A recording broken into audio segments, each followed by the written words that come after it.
Hi, I'm Peter Russo for 101 Small Business Mastermind, and I have with me Frank Syringa. Say good morning, Frank. Good morning, Frank. And I'll remind everybody about Frank's Entrepreneurs and Misfits meeting. Frank, you want to just talk about that a second before I get into my block? Yeah, we had 5 people attend in 5 different industries, and we spent the entire meeting talking about where each of us could be different, so that our phone rings as opposed to us ringing other people. And it was the beginning. It's an exercise that small business owners, entrepreneurs should do, in fact, must do on a regular basis. In which you find something that makes you different, makes you desirable, so that people say, hey, I just heard you do such and such, can we talk? And you like those kinds of phone calls. So that was our meeting. It was a good meeting, very good meeting. All right. Hopefully we'll talk a little bit about Facebook at the end, but who can get away from the Facebook stuff? But I did see one of the commentaries on it, and they say everybody's trying to get into podcasting now.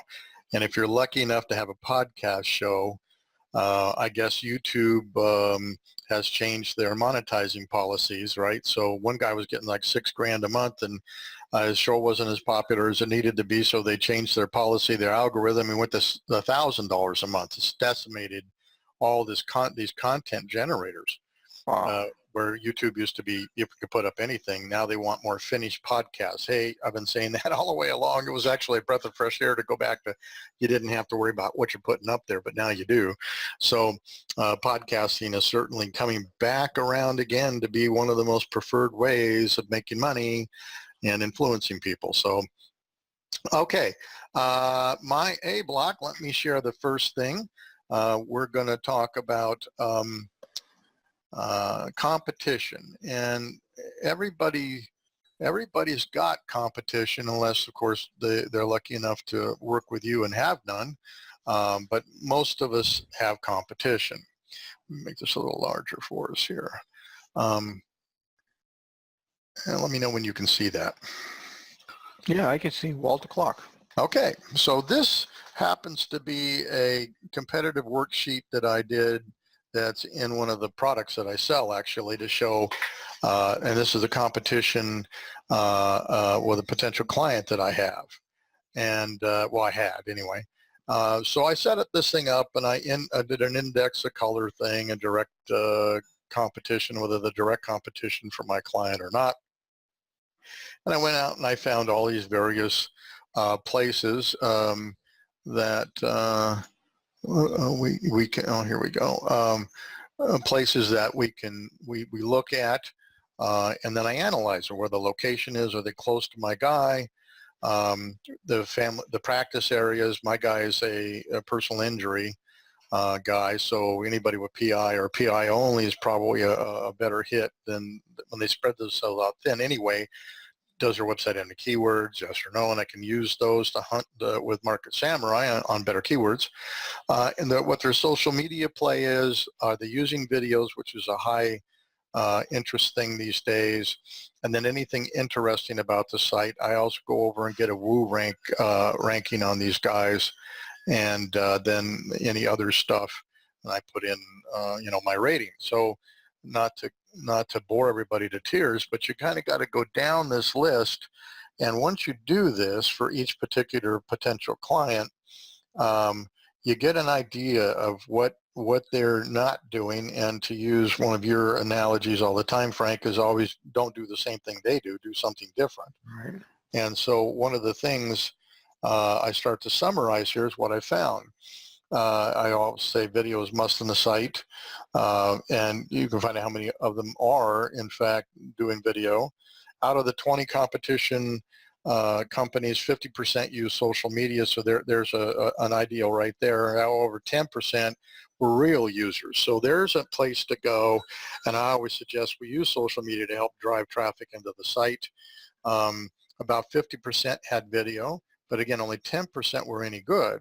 So again, huge opportunity to start pumping video in. You're going to spend money making videos and getting them on your site. No one had any podcasts whatsoever. Wow, that's pretty crazy, you know? And so obviously on the hit list is a podcast. Only 10% had blogs. Again, so this starts to tell you what you got to start to do to outrun your competition, go where they're not.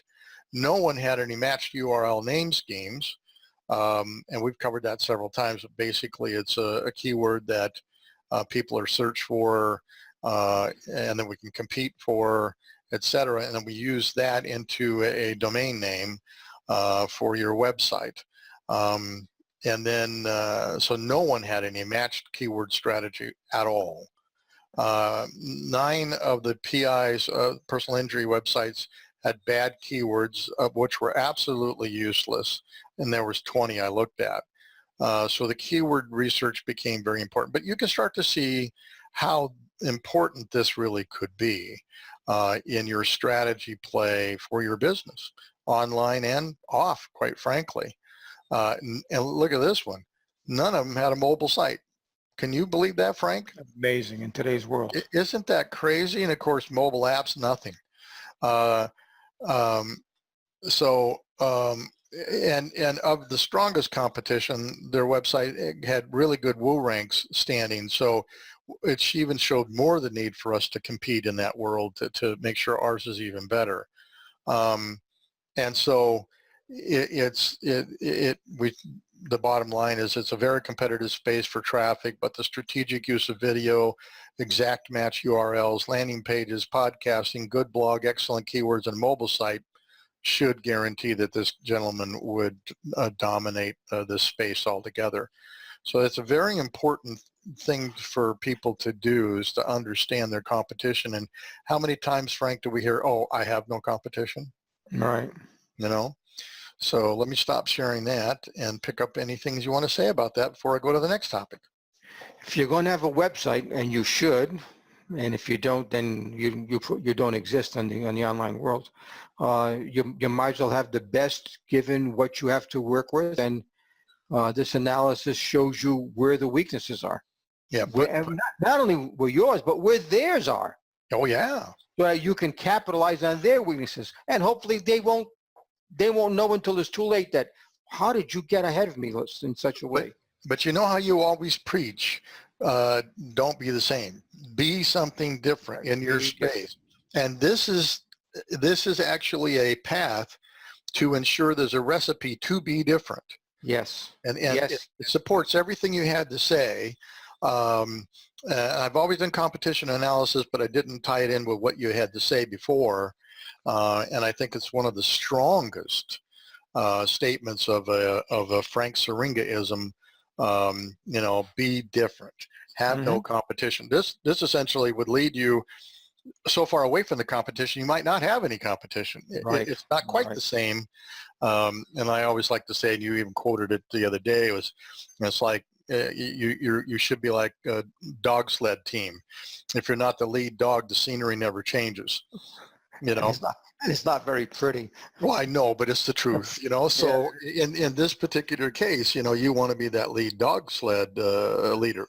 And so this type of tool, whether you use mine or anybody else's, I think is a critical thing before you spend a single dollar in building your website, to help you dominate your space and to help you be different, everything that you talk about in your twins, as a matter of fact. Okay, this week in the news. Yep. Just actually morphing itself into greater business lessons, which we see. Frank, you want to pull your camera down just a little bit for me? Sure. Yeah. Thank you. You're welcome. I should have done that earlier. There we Okay. go. Okay, now, oh man, that's perfect. Okay, ready to go to the next one? We're ready. Go. All right. We're going to share the screen, and we're going to go to my next one. Okay. So one of the members of your new Entrepreneurs and Misfits Club talked to me about our website last week, and I said, the week before, and I said I'd do an analysis of our current website. And through the times, for years, I've been using this, finding out what things actually successful websites utilized. And, and so these are the best practices of those websites that are successful. So with a form like this, you can kind of go right down the form and get the page rank. Are their keywords any good? Are they Google friendly? There's 8 places to put your keywords in a page in your site. And that's what we mean by Google friendly. Is there a subscription box? I won't go down through all this stuff, but you know, all this stuff is designed again to be different, to give you a higher woo rank, separate yourself from the crowd. You know, and some of these are testimonials, for example, which is the reason people purchase for you. The purchasing equation is people purchase for emotion backed up by logic. You know, the page usually is the emotional side of the buy. You know, here, get this, save this money, do whatever. And the testimonials to say, oh, this really is a good deal. You know, here are people that have used it and they really like it. It's the logical part of the purchasing equation. So all of these things are super critical. I've got some on one side and more behind the scenes on the other side. And as I'm going down through their review, I do search terms, see where they find out in their position, any notable issues, prescription to fix a web-based business if they have one, prescription to fix the website, and then this is a keyword analysis section that if I do find, well, when I do a woo rank, whether they have made keywords for themselves or not, WooRank says, well, these are what Google thinks you want to be listed for. So we go through an analysis there to show you how you don't want Google to decide that. You want to decide that. So this is a very important form that I believe we ought to alert our watchers to get a form like this and utilize it. And when I do a website review, I put in chunks of video for each one of those that they don't have. So it teaches them all about what they need to do. So all of those red boxes that said no are problems. Yeah, well, I have it, yes, I have it defaulted to that, and I have to move them over to the green column if it isn't a problem. Okay. Yeah, I can show you another, let me see, and I'll have to sanitize this a second here as I bring it up. Here's one I just recently analyzed. Let me get it larger. And so at the end of the analysis, you can see most of this is red, some are greens, right? Some are yellows that they kind of sort of did it, but they didn't, you know, and it goes on down through, and then here's search terms. They weren't found at all for anything, notable issues. Here are their, so this is, they had no keywords identified, but this is what they thought. WooRank said this is what Google thinks you want to be ranked for, and none of them are any good. I mean, look at the competition. We can compete with stuff that are above or below 100,000, and this is, you know, there's only one, and that's Performer, but that's not even below 100,000. That's 17,000. So, you know, it's one of those things where, excuse me, not 1,000. We can compete with anything under 100, right. Excuse me, not 1,000. So none of these are any good. And then, you know, the only ones that did, there were 2 here.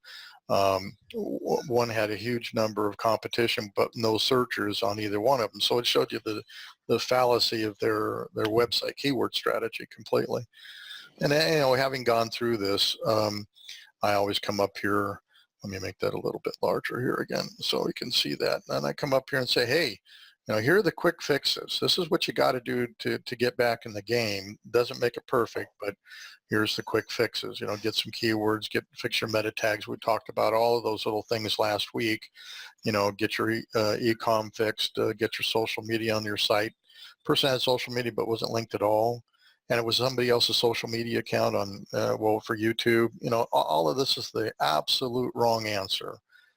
They even used inverse video, which is it says white lettering on black, 25% harder for the human eye to read. Why would you do stuff like this? Well, they don't know. But anyway, this is the joy of a forum like this, that you can actually go do that. Give them a prescription. It's all on video. Use me, use anybody else, but here's how you fix your website. And you can start to see there's an awful lot of these pieces that funnel into a successful website for a successful business online, a successful web presence, you know. And you're thinking, comments. Yeah, I am. Do you offer this service as a package? Oh, actually, I do the reviews for free. Okay. You know, good, bad, or ugly. It's a way, and here's the balance for me. These web guys, they all do hard sells on people and give them garbage and then get them all afraid. I don't want to walk out of fear. I want to walk out of knowledge. And I want these people to understand who they're dealing with, a person that knows how this stuff is put together. Because remember, so briefly, when I first moved out to the desert, I took 2 years off of doing anything and studied the web, how to drive traffic into websites. And all of this stuff came out of that 2 years, literally 2 years of sitting here working on this and studying other people and studying things. So I want these people to understand what it takes. Now, I have competition. So they're going to go look at other people and ask for bids and stuff like that. And nobody's going to come up with anything like this. They won't address any of this stuff because they're not internet marketing people that actually, by the way, build successful websites. They may have built beautiful websites, but they're not internet marketing people that drive traffic. And like we always say, if you have no traffic, you can't convert and you'll have no customers. Wrong answer.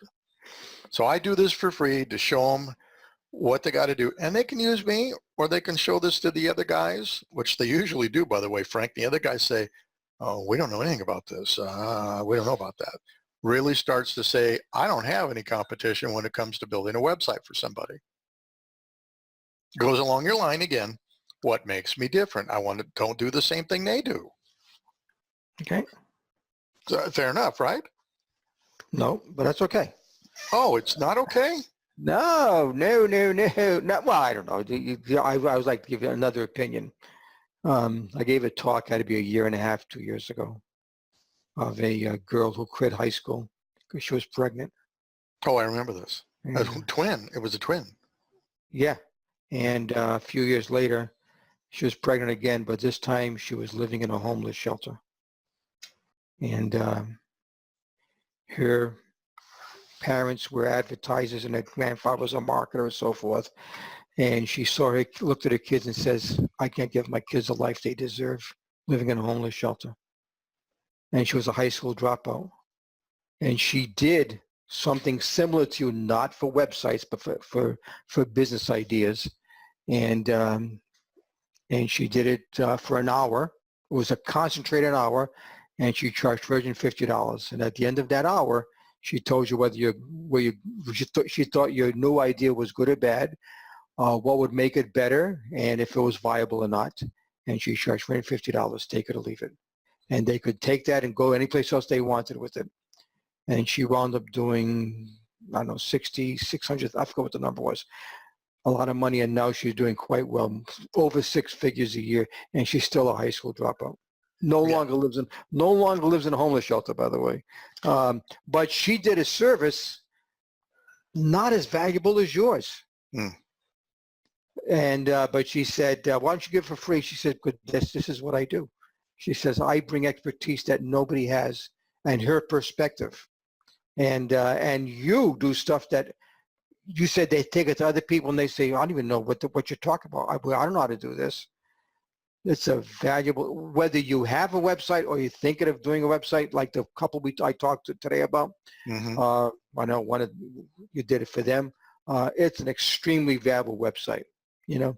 And anyway, but that was my first thought. I was thinking about. Let's talk about that, because what I did anyway is kind of a cross between what you just talked about. When I talked with them 2 weeks ago, I said, hey, you're not thinking big enough, which is one of the things Ant and Simpson and myself always said. you know, this woman was trying to do and she didn't know it, the dance studio slash martial arts studio website to draw within 5 to 10 miles, and that's all you're going to ever get. Open yourself up, put your lessons on video for sale on the web around the world. And you could see the light go on in her head. Holy Toledo. Yeah, you're not thinking big enough. You need to use Zoom like this to have dance meetings with your potential clients or groups of clients. Now you can start to see a 2-tiered website, personal instruction with this woman one-on-one through video, live video off of Zoom that you can record and put up for prosperity, or 2, the group version of that. So you could go into rest homes all over the world, you know, with a laptop, even an iPad set up. I mean, these things, you can do it with a netbook. You can purchase a netbook for about $125, I think, you know, that, and you know, she could even purchase them, send it to the rest home per se, right? And then charge them a fee later on, or to get it back, they agree to pay everything if they lose it. But I mean, look at the amount of money you could make around the world, not just a 5-mile radius. So we did a business expansion in their head. I mean, her head was spinning when I got done with all of this. Right. To include every one of the videos that you make personally, you could sell, you know, as a series that people don't need to see you. They just buy your videos online. So you could do 10 dance videos, movements for the elderly, for the almost elderly, for the non-elderly, and all the various genres, and put those up for sale, and you take money in PayPal at night while you're sleeping. Does it get any better than that? You know, I don't think it does. So we did a kind of a fusion of these two ideas. This best practices form was for her website, but you know, my talk with her is to get her to think outside the 5-mile radius box that the standard dance studio slash martial arts studio exists in today. How about that? Let me tell you a story about Nev Lapwood. Okay. I did a twin on him about 1.5 years ago. Nev lived up in New England, northern New England, and I'm going to be kind. He was a ski bum. He loved to ski. But then he loved to snowboard. And that's all he wanted to do was snowboard. Well, that's nice if you have his part-time job, but he didn't like to work when he was snowboarding. So people asked him if they would if he would teach them how to snowboard. So he started making money doing snowboarding lessons. This is up in Vermont, New Hampshire area. And son of a gun. But you know what happens in the spring? People stop taking snowboard lessons because there's no more snow. In the North America. Bingo. Nev videotaped his snowboard lessons. And he sells them all over the world. I think we have a twin on that too. I did. That's a twin. I did that twin. Yeah, I remember. And he makes multi-6 figures a year. And you know what he does all day? Snowboards wherever the snow is. Wherever he wants. Because he's making money with his lessons. Yeah, now there you go. That's something that, you know, I've been pushing real hard on my Defender businesses, you know, so, and they go in spurts, but it's very clear, you know, what you got to do. You got to do stuff like that. You know, videos are sexy. Everybody loves them, you know, and yeah, I mean, Google blacklists me, so to speak, on my weapon site. So I have to get traffic from other ways, you know, so I get traffic from Facebook. I get traffic from, I don't do Twitter too much, but I do get traffic from Twitter. I'm on a couple of of regular TV stations as a guest speaker. The Codes and Conspiracies, I think you knew that. And so whenever that airs, you know, I always get a ton of orders from that. But I have to go do this distributive approach that they can't just completely knock me out. But, you know, going back to the Facebook thing, I guess we're kind of talking a little bit about that. Between Google and Facebook, they control 70% of the online digital advertising. 70%. Yep. Wow. And with their algorithms on on Facebook, they penalize you if you don't go along with the community values, their community values, which are usually liberal. Yeah, we're going to talk about that at the end. Yeah, Yeah, I have some thoughts about that.